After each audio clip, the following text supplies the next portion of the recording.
Olá pessoal, na aula anterior nós havíamos falado da segregação independente de genes no sistema sanguíneo ABO e RH e eu também falei um pouquinho de interação gênica e dei o exemplo da interação gênica na pelagem dos periquitos. Hoje nós vamos ver mais exemplos de interação gênica. Nós veremos o exemplo da interação gênica na determinação da cor dos olhos humanos. Também veremos a interação gênica na determinação da crista das galinhas e também a interação gênica na coloração dos cães labradores.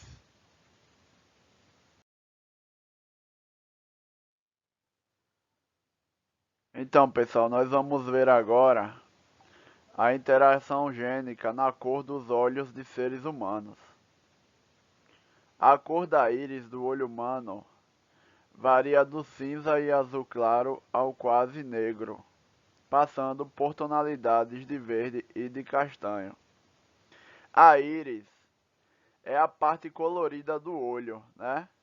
Que a gente tem o olho, tem aquela parte branca e tem a parte colorida do olho, que a parte colorida é a íris e aquela bolinha preta no meio é a pupila. Então a cor da íris varia do cinza e azul claro ao quase negro, passando por tonalidades de verde e de castanho. Porém, não há pigmentos azuis ou verdes na íris. Não existe pigmento azul ou verde na íris. O único pigmento que existe é a melanina. Então, o único pigmento que existe na íris é a melanina. Então, o que vai determinar a cor do olho são as diferentes quantidades de melanina. Então, as diferentes quantidades de melanina, que é o pigmento marrom amarelado, e os efeitos físicos, é quem vai determinar a cor dos olhos. A melanina também está presente na pele. A cor da pele das pessoas também é determinada pela melanina. O olho castanho resulta do acúmulo de células pigmentadas ricas em melanina, que são os melanócitos.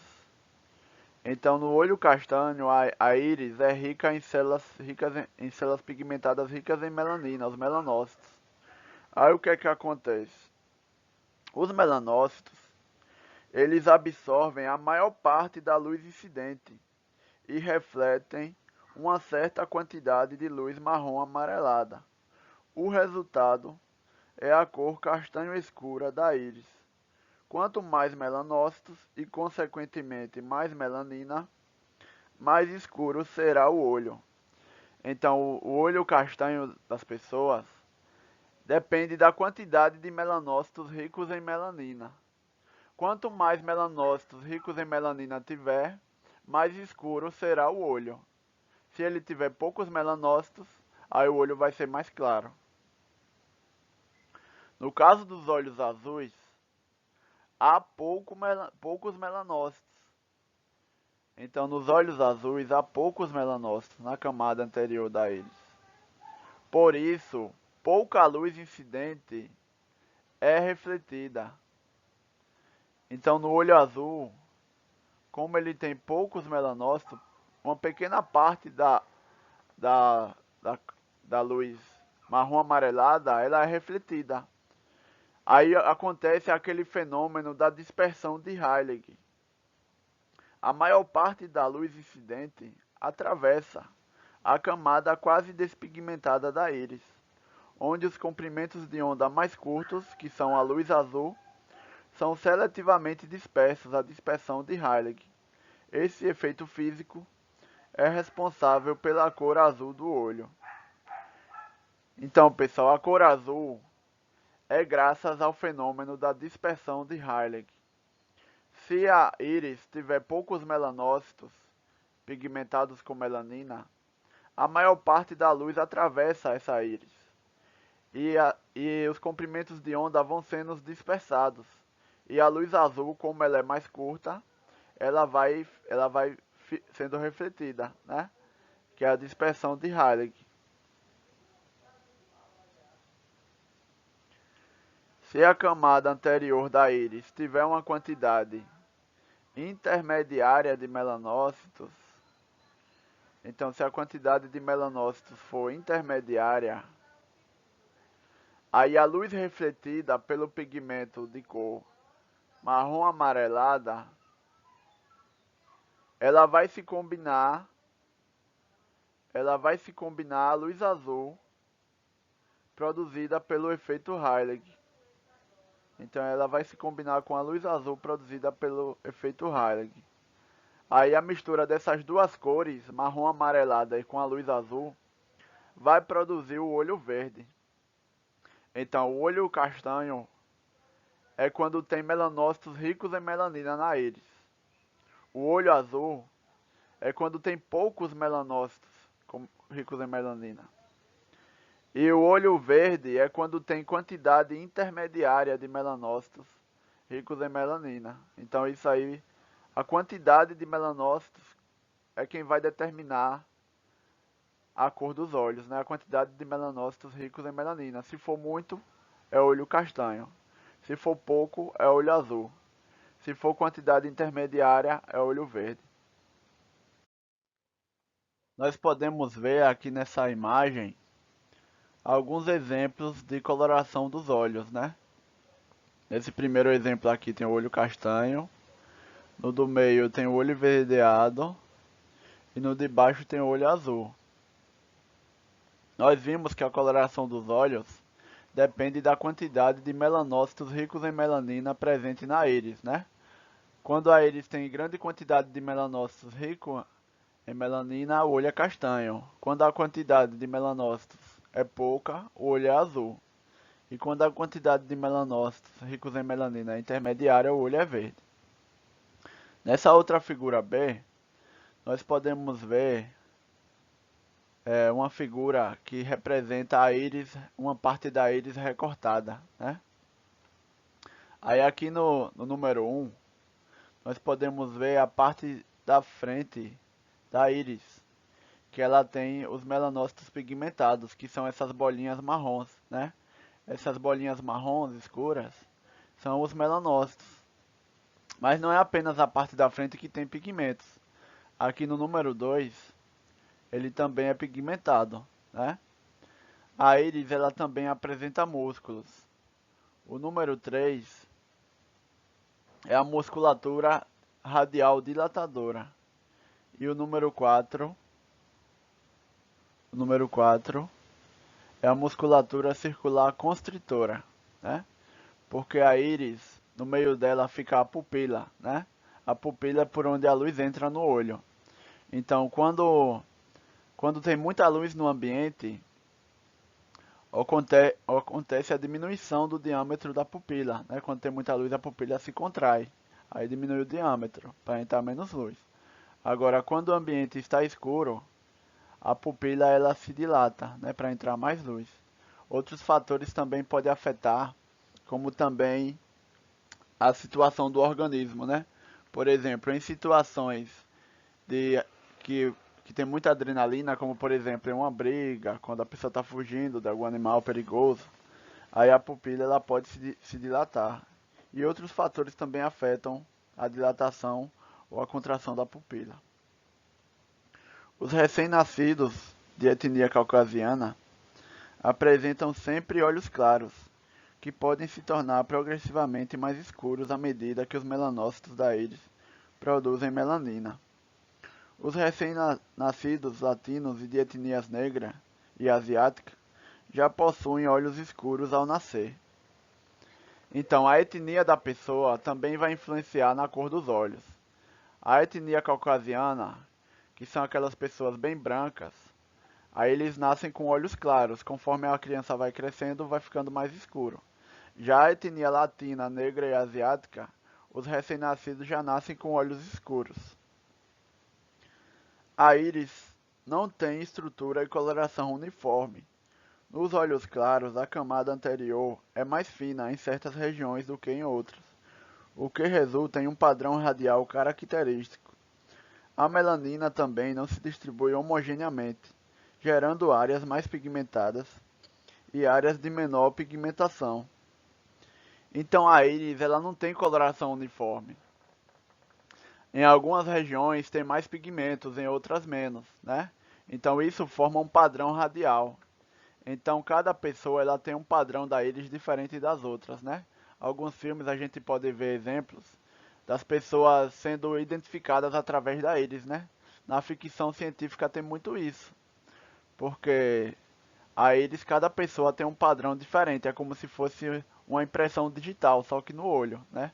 Pode ser usada para identificar as pessoas. Em relação à cor dos olhos, foram identificados dois genes principais. O EYCL1, também conhecido como GEY, que é localizado no cromossomo 19, e o EYCL3, conhecido como BAY, localizado no cromossomo 15. O gene GY, ele tem um alelo dominante, o GV, que condiciona a cor verde, a íris, né? Enquanto ele também tem outro alelo recessivo, o GA, que é recessivo, que determina a cor azul. A, a, a sigla GEY, ela deriva do inglês, que é Green Eye Color Gene, né? Que significa gene da coloração verde do olho, né? Green é verde, né? Eye é olho, então é o gene da coloração verde do olho. Aí do nome Green tirou a letra G. E do nome Eye tirou o EY. Aí ele ficou conhecido como GEY. Já o gene BEY, ele também apresenta dois alelos, já conhecidos. Um dominante, que é o BM, que condiciona a cor castanha, marrom da íris. E um alelo recessivo, que é o BA, que condiciona a cor azul. Já a sigla BEY, ela também deriva do inglês, que é Brown Eye Color Gene, que quer dizer gene para a cor marrom do olho, né? Que a palavra brown é marrom e Eye é olho, né? Então do brown eles tiraram a letra B e do Eye tiraram o E e o Y, aí ficou o BEY. Então, como é que vai determinar a cor dos olhos? O alelo BM, que determina a coloração marrom, ele é dominante em relação a todos os outros. Então, se a pessoa tiver um alelo BM, ela vai ter um olho marrom, independente dos outros alelos que ela tiver. Então, existem 6 maneiras de ter os olhos castanhos. Uma das maneiras é o BM-BM-GV-GV, que é com todos os alelos dominantes. Outra maneira é o BM-BM-GV-GA. Outra maneira é o BM-BM-GA-GA. Aí nesses 3 primeiros exemplos é que tem o BM-BM, né? Com os dois alelos BM. Mas também pode ser com o BM-BA, né? Pode ser BM-BA-GV-GV, BM-BA-GV-GA e o BM-BA-GA-GA. Porque o alelo BM, que determina o olho castanho, ele é dominante sobre todos os outros. Então, se o indivíduo tiver um alelo BM, ele já vai ter o olho castanho, independente dos outros alelos que ele tiver. Já o alelo GV, ele é dominante sobre o BA e o GA e determina os olhos verdes. Então existem duas formas de ter olhos verdes, né? Precisa ter o GV, que determina o olho verde, e precisa ter o BABA, porque o BABA, que determina o olho azul, ele é recessivo em relação ao GV. Então, se o indivíduo tiver o GV e o BABA, aí ele terá olho verde, né? Porque o GV é dominante sobre o BA e o GA. Então, existem duas maneiras de ter olho verde. É o BABA, GV, GV, e o BABA, GV e GA. Então, existem essas duas maneiras de ter olhos verdes. Já o olho azul, ele é uma característica recessiva. Então, para a pessoa ter olho azul, é necessário que ela tenha todos os alelos recessivos. Então, tem que ser, só tem uma forma só. Tem que ser o BABA e o GAGA. Então, olho azul só tem uma única maneira de ter olho azul, que é quando tem todos os alelos recessivos. Aí a pessoa vai ter o olho azul. Então, já foram encontrados outros genes que determinam a coloração do olho. Por exemplo, um terceiro gene, o EYCL2 ou BAY1, localizado também no cromossomo 15, contribui para a cor castanha da íris. Acredita-se que possam existir outros genes que interferem na ação dos já identificados, porém ainda não está totalmente esclarecido, né? Então, esses dois genes aí, o BAY e o GAY, esses é os que já se conhece, mas acredita-se que possa existir outros, né? Ainda não está totalmente esclarecido. Outro exemplo de interação gênica é a herança da forma da crista de certas raças de galinhas, né? Que é da espécie galos domésticos. Então a crista de galinha, ela, ela pode ser de quatro maneiras, né? De quatro tipos. Tem a crista ervilha, que é da figura A, né? Essa galinha aqui da figura A é a crista ervilha. Tem a crista simples, que é da figura B. Tem a crista do tipo nós, que é da figura C. E a crista do tipo rosa, que é da figura D, né? Então esses quatro tipos de crista são encontradas nas galinhas, né? Aí o pesquisador William Bateson, ele foi estudar a herança dessas cristas de galinhas.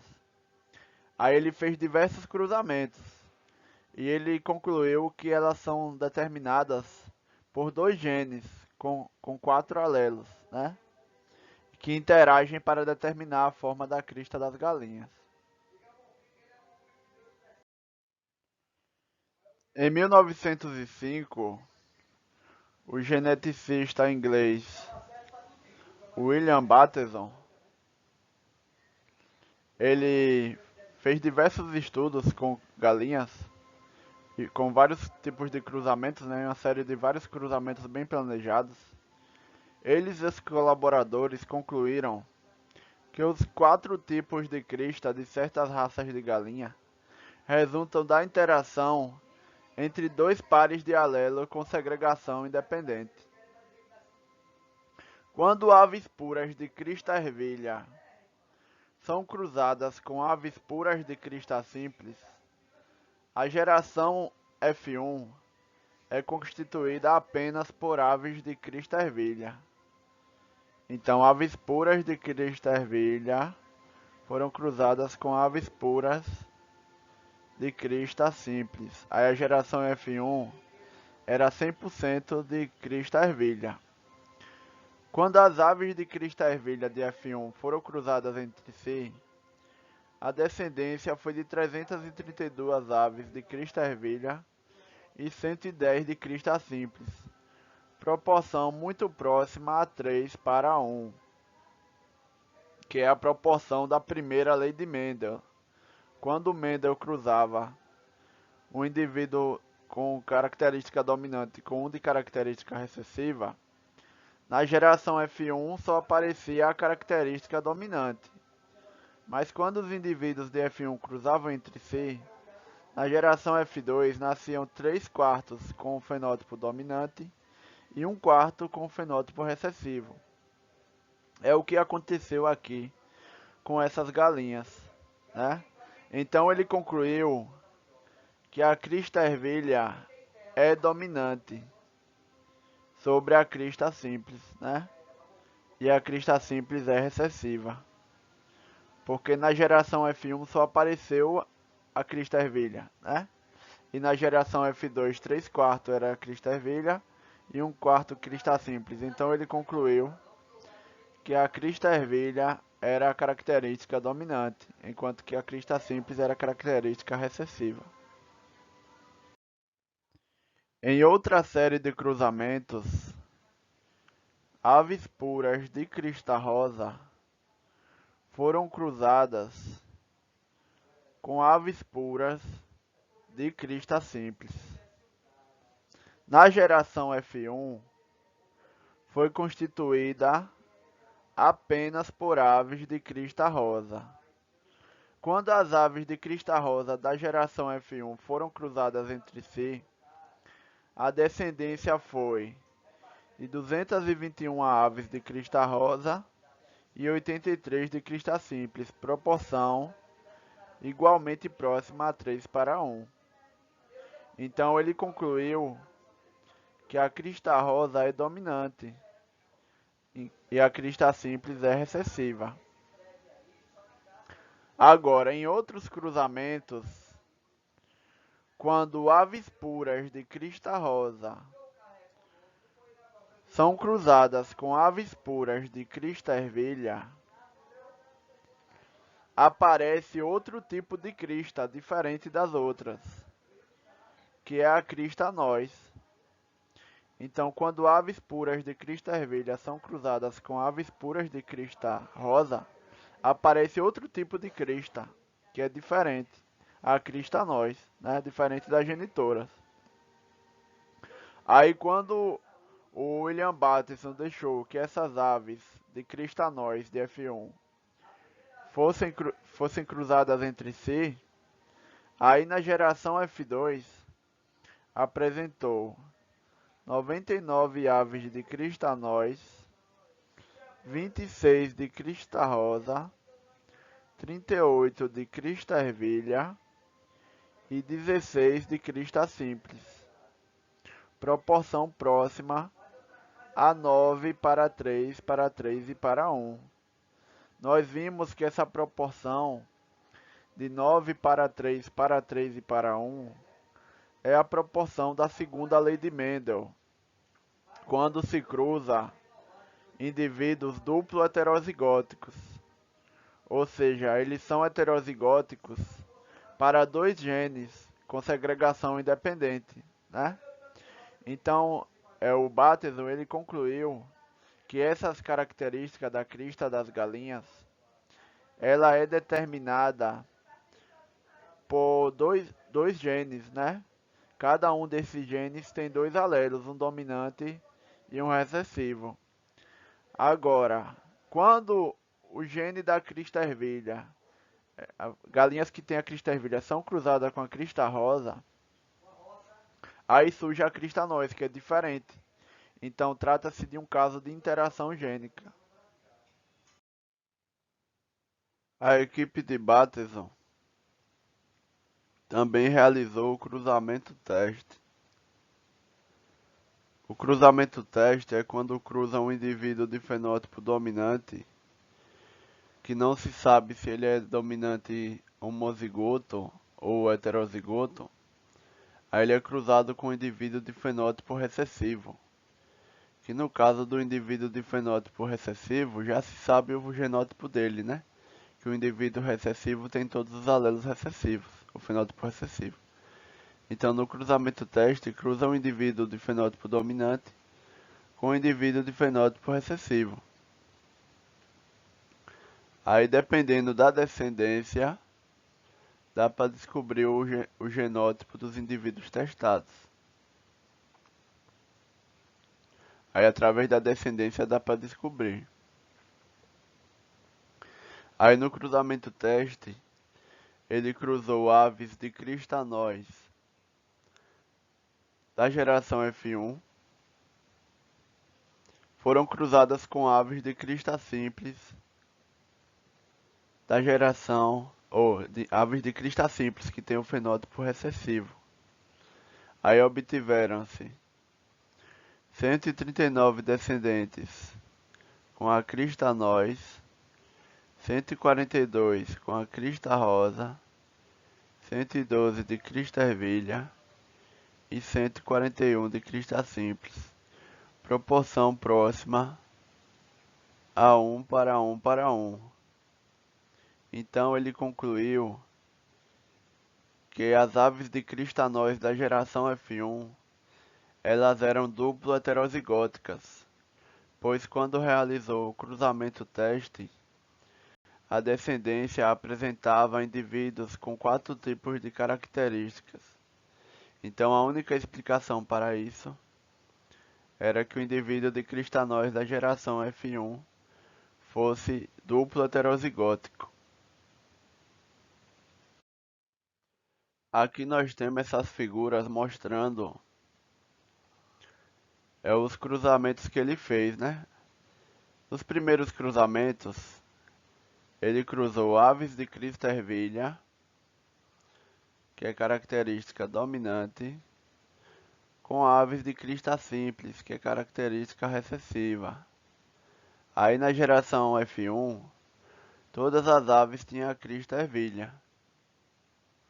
Aí quando as aves de crista ervilha eram cruzadas entre si, aí aparecia 3/4 com a crista ervilha e 1/4 com a crista simples.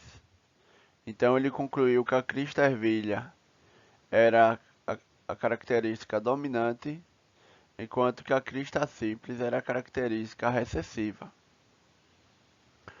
No outro cruzamento, ele cruzou aves de crista rosa puras com aves de crista simples puras também. Aí na geração F1, todas as aves apresentavam a crista rosa. Aí quando as aves de F1 cruzavam entre si, 3/4 dos descendentes apresentava a crista rosa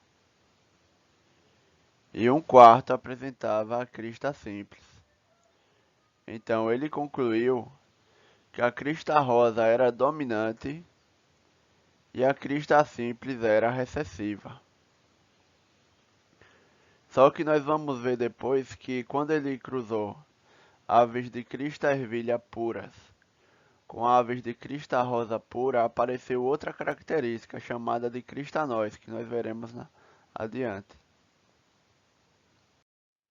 Nessa figura nós vemos o cruzamento que William Butterson fez e sua equipe entre aves de crista ervilha e aves de crista rosa. Nós vemos aqui que as aves de crista ervilha elas têm o gene E dominante e o gene R recessivo, Rzinho, né? Enquanto que as aves de crista rosa têm 2 genes R dominantes e 2 genes E recessivos. Então, nesse caso, são dois genes que estão atuando, né?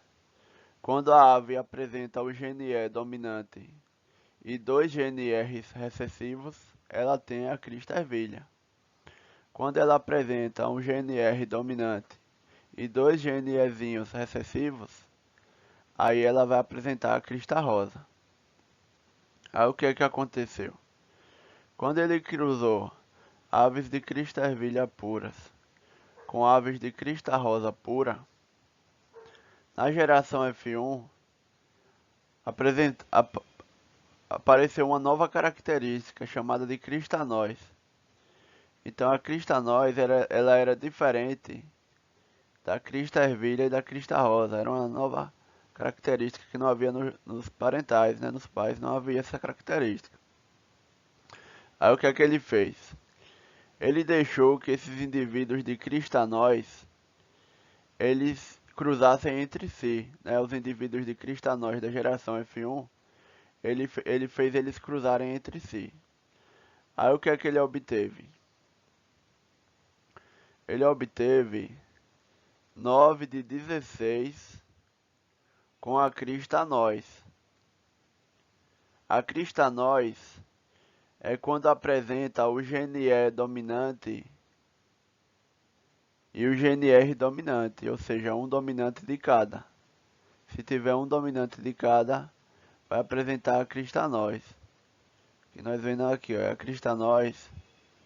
Os indivíduos apresentam pelo menos um dominante do gene E e um dominante do gene R.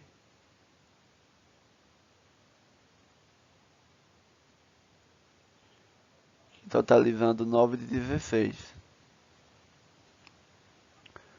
3 de 16 apresentava a crista ervilha. Para ter a crista ervilha, é necessário ter um gene E dominante, o Ezão, e dois genes R recessivos, Rzinho e Rzinho. Então é o que nós vemos aqui na figura. Ó. Apresenta o Ezão e dois Rzinhos. 3 de 16, com a crista ervilha, o Ezão e dois Rzinhos. A crista rosa teve na proporção de 3 de 16. Para ter a crista rosa, precisa ter o gene Rzão. Então, para ter a crista rosa, precisa ter o alelo Rzão e dois alelos Ezinhos. É o que a gente vê aqui nessa figura. Pelo menos um alelo Rzão e dois alelos Ezinhos. Aí vai apresentar a crista rosa. E a crista simples apresentou a proporção de 1/16.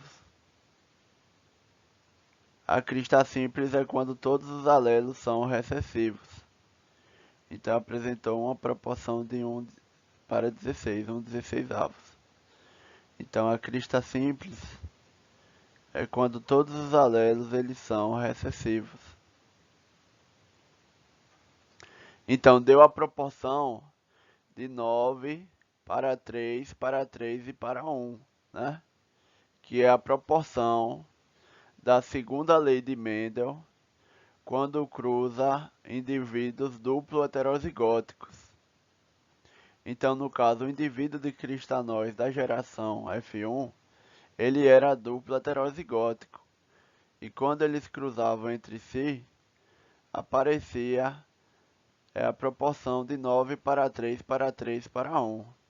9 com a crista nós, 3 de 16 com a crista ervilha, 3 de 16 crista rosa e 1 de 16 com a crista simples, que é a proporção da segunda lei de Mendel.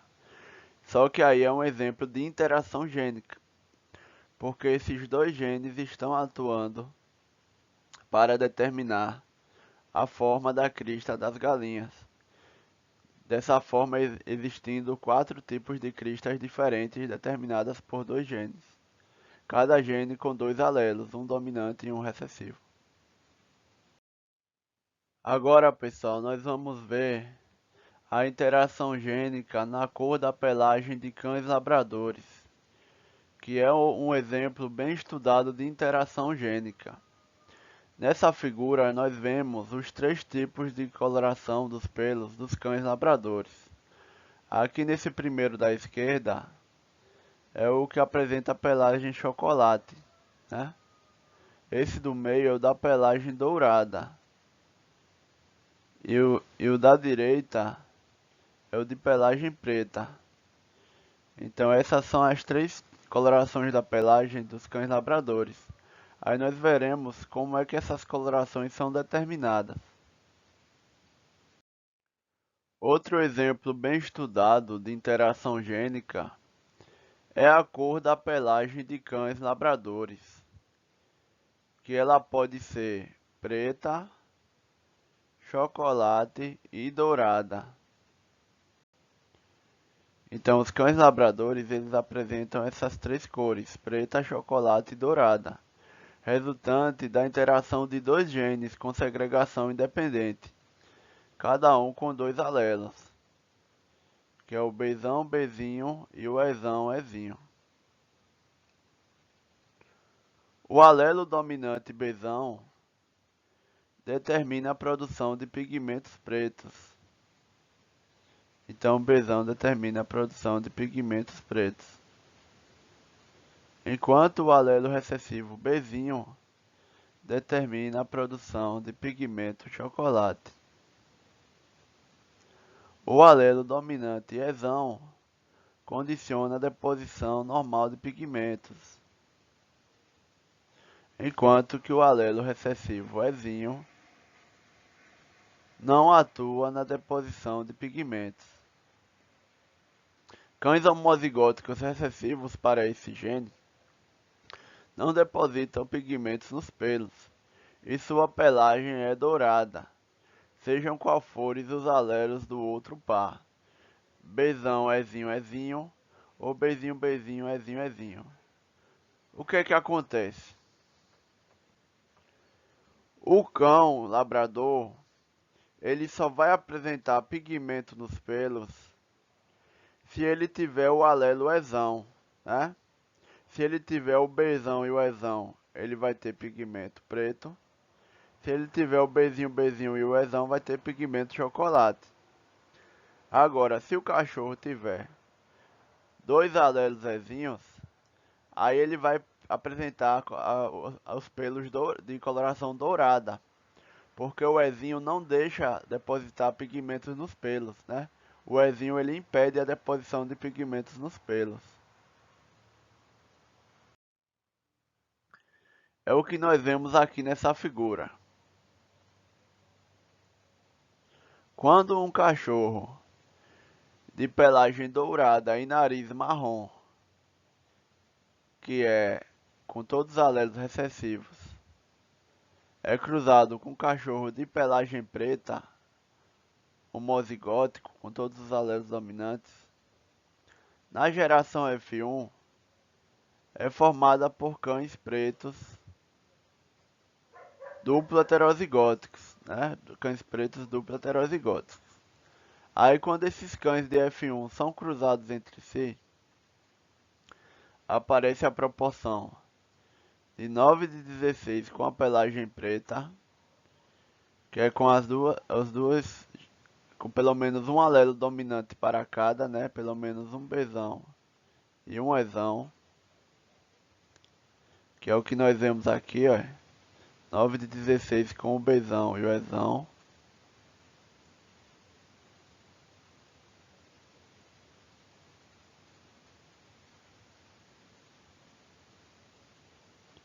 Três de 16 com a pelagem dourada e o nariz preto.